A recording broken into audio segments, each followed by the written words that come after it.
Viewers, I am Digambar Singh and I welcome you to my YouTube channel. आज मैं एक और वर्ब को आपको पढ़ाने जा रहा हूं और जिसका नाम है रेगुलर और इर्रेगुलर वर्ब। दरअसल ये दो वर्ब हैं, लेकिन इस रेगुलर और इर्रेगुलर वर्ब को पढ़ने से पहले हम कुछ बच्चे ऐसे भी हो सकते हैं जिनको वर्ब की फॉर्म के बारे में पता नहीं होगा, तो मैं आपको ये स्पष्ट कर दूं कि जो वर्ब की फॉर्म होती है वो तीन होती है, मुख्य रूप से तीन फॉर्म होती है। तो पहली जो फॉर्म है, फर्स्ट फॉर्म को बोलते हैं base form. Base form. Second form कहलाती है पास्ट सिंपल। Past simple. और थर्ड फॉर्म जो है वो कहलाती है पास्ट पार्टिसिपल। Past participle. तो ये तीन फॉर्म होती हैं। बेस फॉर्म, मान लीजिए हम एक वर्ब लेते हैं, जैसे एक वर्ब हम स्माइल। तो स्माइल की जो बेस फॉर्म है वो बेस फॉर्म स्माइल ही है। स्माइल की सेकंड फॉर्म स्माइल्ड हो गया, और इसकी जो पास्ट पार्टिसिपल या जिसको हम थर्ड फॉर्म कहते हैं वो भी स्माइल्ड है। या एक और वर्ब देते हैं जिसकी बेस फॉर्म जैसे गो है, और जो पास्ट सिंपल है वो है वेंट, और जो पास्ट पार्टिसिपल है वो हो जाएगी आपकी गोन। तो गो, वेंट, गोन, जिसे हम आमतौर पर बेस फॉर्म को हम फर्स्ट फॉर्म कहते हैं। First form of the main verb. Of the main verb, या जिसे हम एक्शन वर्ब कहते हैं, उसकी जो फर्स्ट फॉर्म है उसको हम बेस फॉर्म कहते हैं। प्रेजेंट सिंपल भी से कहा जाता है। पास्ट सिंपल उसके सेकंड फॉर्म, जैसे यहाँ पे स्माइल की स्माइल और गो की वेंट हुई, और एक पास्ट पार्टिसिपल जिसको हम थर्ड फॉर्म भी कहते हैं, और गो की थर्ड फॉर्म गॉन और स्माइल की थर्ड फॉर्म स्माइल्ड। तो ये first form base form, second form past simple, third form past participle कहलाती है। इसके अलावा चौथी जो फॉर्म है उसे आईएनजी फॉर्म कहते हैं। I N G form. I N G form. किसी भी वर्ब में हम आईएनजी लगा के उसकी आईएनजी फॉर्म बनाते हैं। जैसे गो में हम आईएनजी जोड़ेंगे तो ये गोइंग हो जाएगा। और आजकल के टाइम पे इसको V4 कह रहे हैं। V4। ये V3 हो गया, ये V2 हो गया, और ये V1 हो गया। और जो पांचवी फॉर्म है वो है S या ES फॉर्म। S या ES फॉर्म। जैसे गो का गोज, ईट का ईट्स।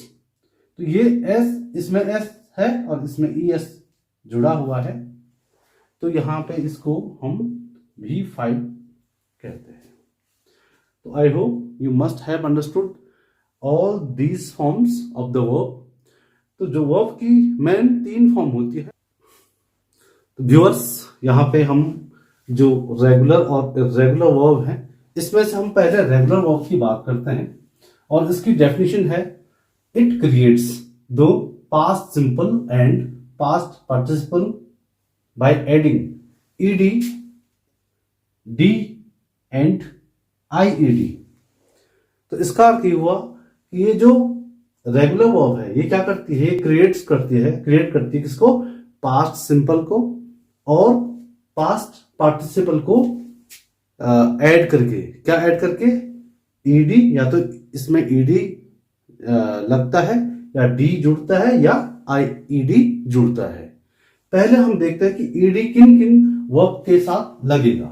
तो यहाँ पे एडिंग लिखा मैंने, और एडिंग में हम बात करेंगे ईडी जोड़ने वाली जो वर्ब्स हैं। जैसे एक उदाहरण लेते हैं हम, कॉल। कॉल मीन्स बुलाना। अब यहां देखिए बेस फॉर्म इसकी कॉल है, इसमें हम ईडी जोड़ेंगे तो इसकी सेकंड फॉर्म हो जाएगी या पास्ट सिंपल हो जाएगी कॉल्ड, और पास्ट पार्टिसिपल या थर्ड फॉर्म इसकी क्या हो जाएगी, कॉल्ड।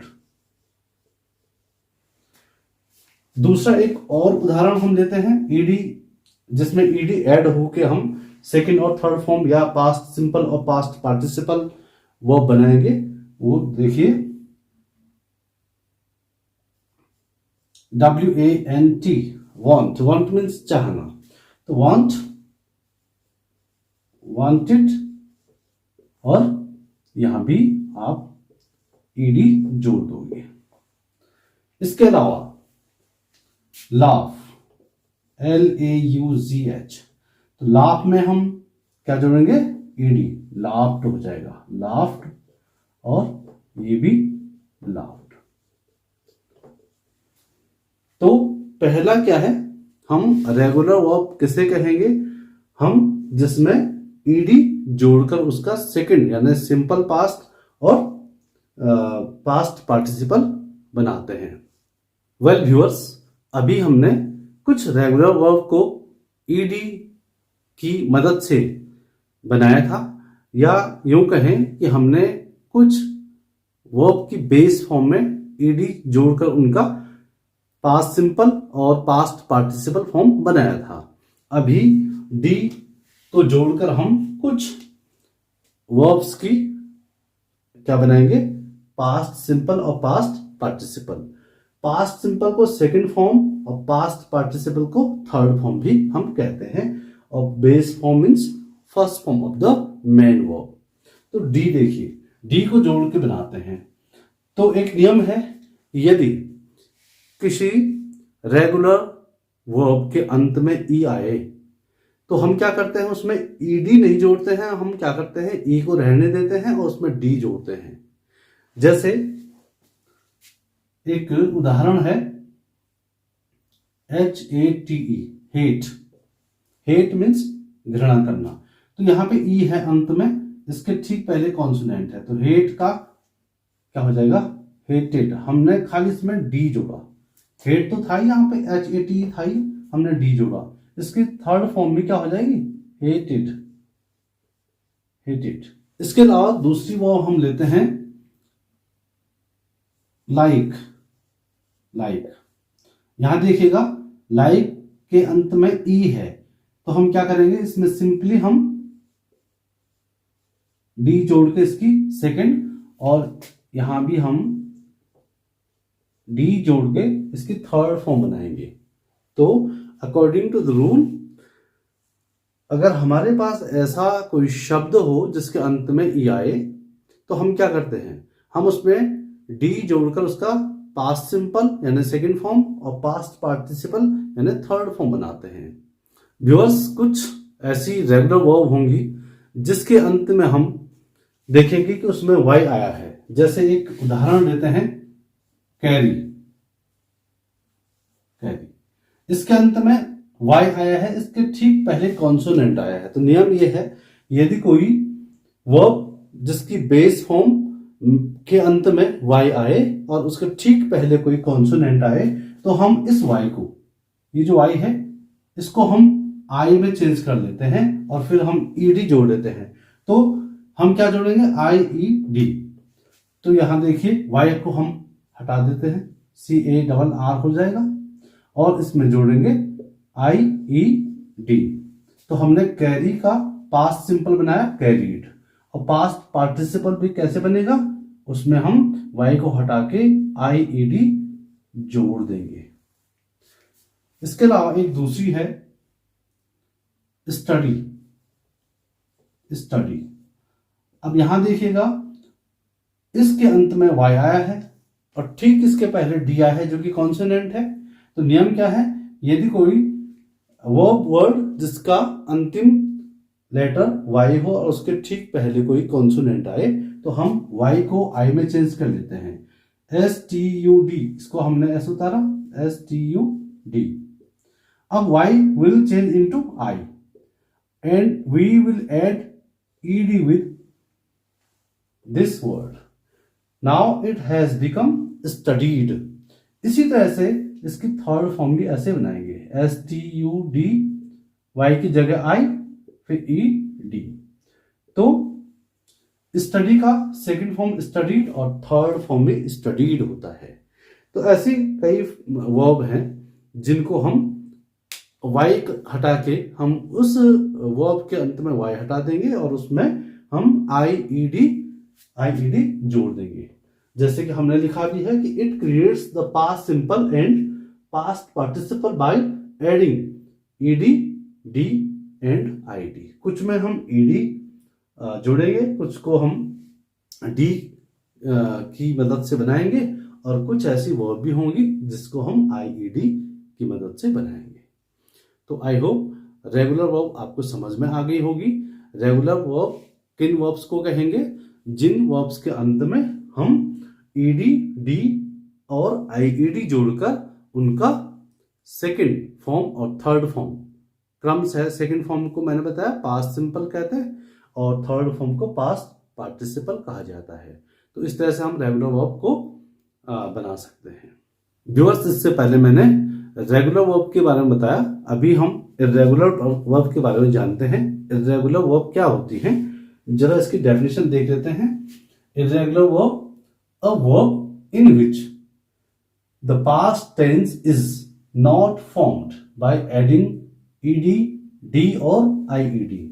इसका अर्थ ये हुआ कि ऐसी क्रिया जिसे हम ईडी डी और आईडी को जोड़कर नहीं बनाते हैं, उन्हें हम इर्रेगुलर वर्ब कहते हैं।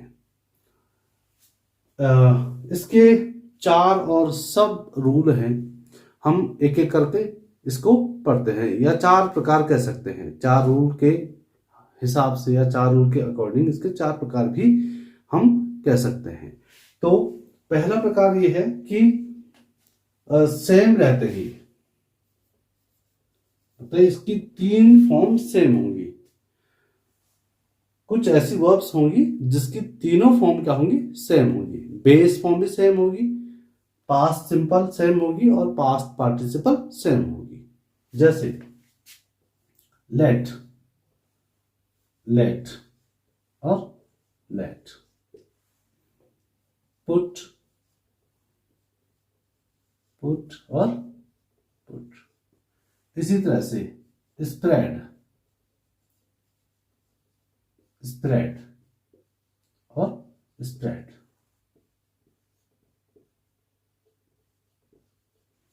तो हमने देखा इस तरह से कई हैं, हर्ट है, सेट है, और भी कई ऐसी वर्ब होती हैं जिनकी तीनों फॉर्म में कोई चेंज नहीं होता है, तीनों फॉर्म सेम होती है।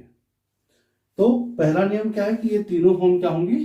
फर्स्ट फॉर्म, सेकंड फॉर्म और थर्ड फॉर्म भी क्या होंगी? सेम होंगी। व्यूअर्स, कुछ ऐसी इर्रेगुलर वर्ब्स होंगी जिनमें दूसरी फॉर्म और तीसरी फॉर्म सेम होगी और बेस फॉर्म जो होगी वो अलग होगी। जैसे एक हम लेते हैं कैच। कैच मीन्स पकड़ना, तो कैच की सेकंड फॉर्म है कॉट, थर्ड फॉर्म भी क्या है? Caught. Catch, caught, caught. Second form यानी पास्ट सिंपल और पास्ट पार्टिसिपल सेम है, बेस फॉर्म अलग है। दूसरा एक वर्ब और हो सकता है, जैसे फाइंड। फाइंड मीन्स पाना, तो फाइंड की सेकंड फॉर्म फाउंड और थर्ड फॉर्म क्या हो जाएगी? फाउंड। तो देखिए, catch, caught, caught, find, found, found. Viewers, हमने इससे पहले इर्रेगुलर वर्ब की 2 टाइप्स देखे, 2 प्रकार देखे, जिसको हम उप भेद कह सकते हैं। पहला क्या था कि तीनों फॉर्म एक जैसी थी, मतलब बेस फॉर्म भी, पास्ट सिंपल भी और पास्ट पार्टिसिपल सेम थी। जैसे हमने देखा पुट, पुट, पुट। दूसरा हमने अभी देखा कि जो बेस फॉर्म है वो अलग है और सेकंड और थर्ड फॉर्म यानी पास्ट सिंपल और पास्ट पार्टिसिपल उसकी एक समान है। अभी जो तीसरा हम देखेंगे वो देखेंगे कि पहली फॉर्म और फर्स्ट फॉर्म और थर्ड फॉर्म सेम होगी। एक दो उदाहरण हम देखते हैं यहाँ पे, जैसे कम, कम, केम, कम, कम और कम। फर्स्ट फॉर्म यानी बेस फॉर्म और पास्ट पार्टिसिपल सेम है, कम और कम, यहां पे केम है। दूसरा हम एक उदाहरण और देखते हैं, जैसे बिकम एक और वर्ब है। बिकम मीन्स होना या बनना, बिकम, बिकेम और बिकम। ये बिकम और become base form past participle same है और पास्ट सिंपल क्या है, सेकंड फॉर्म क्या है, चेंज है। तो यहां सेम कौन कौन फॉर्म रहेगी, फर्स्ट फॉर्म और थर्ड फॉर्म। फर्स्ट फॉर्म और थर्ड फॉर्म ये सेम रहेगी, बाकी जो पास्ट सिंपल है वो अलग फॉर्म रहेगी। व्यूअर्स, इर्रेगुलर वर्ब्स की जो चौथा काइंड है वो क्या है, इसमें कोई भी फॉर्म सेम नहीं होगी, प्रत्येक फॉर्म अलग अलग होगी। बेस फॉर्म अलग होगी, पास्ट सिंपल अलग होगी और पास्ट पार्टिसिपल फॉर्म अलग होगी। देखिएगा, जैसे एक वर्ब है गो, गो, वेंट, गॉन। दूसरा हम देखते हैं एक उदाहरण और, ईट, एट, ईटन। एक और देख लेते हैं हम जिसकी हम तीनों फॉर्म अलग अलग होंगी। जैसे डू है, डू मीन्स करना, डिड और डन। तो यहां देखिए आप, कोई भी तीन फॉर्म, किसी वर्ब की तीनों फॉर्म एक जैसी नहीं है, तीनों अलग अलग हैं। Go, went, gone, eat, ate, eaten, do, did, done. तो हमने इर्रेगुलर वर्ब्स अभी पढ़ी, उसमें हमने देखा कि एक ऐसा टाइप होता है जिसमें सारी फॉर्म्स एक जैसे होती है। एक ऐसा टाइप भी होगा जिसमें सेकंड और थर्ड फॉर्म सेम होती है, बेस फॉर्म अलग होती है। एक ऐसा टाइप हमने देखा जिसमें फर्स्ट फॉर्म और थर्ड फॉर्म सेम होती है। और ये जो चौथा है, चौथे में हमने देखा कि इसकी कोई फॉर्म आपस में सेम नहीं होती है, सारे जो फॉर्म्स होती है अलग अलग होती है। तो I hope you must have understood regular verbs as well as irregular verbs very well. If not, you can write comment in the comment box so that I can make one another video on this very topic. Thanks for watching this video.